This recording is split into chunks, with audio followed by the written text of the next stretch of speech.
నమస్తే అండి. యూట్యూబ్ ప్రేక్షకులకు నా యొక్క నమస్కారాలు.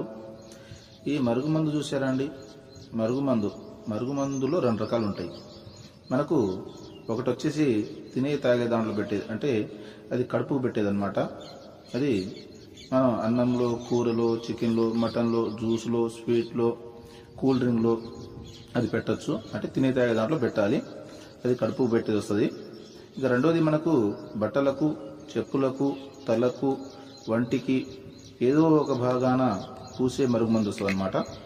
అది లిక్విడ్ వస్తుంది, అది పవర్ఫుల్ లిక్విడ్ అనమాట. అది కొద్దిగా అంటించినా ఇక మనం చెప్పినట్టే వింటారు, మన చెప్పు చేతులు ఉంటారు, అంటే వాళ్ళకు మనం చెప్పింది ఏదమవుతుంది అనమాట.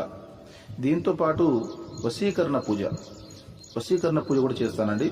చాలా సంవత్సరాల నుంచి చెడిపోయిన భార్యాభర్తలు కానీ, ప్రేమికులు కానీ, పిల్లలు కానీ, ఎవరైనా కానీ చాలా సంవత్సరాల నుంచి చెడిపోయిన వాళ్ళని పీర్ల ద్వారా, వాళ్ళ ఫోటోల ద్వారా నేను వశీకరణ పూజ చేస్తాను.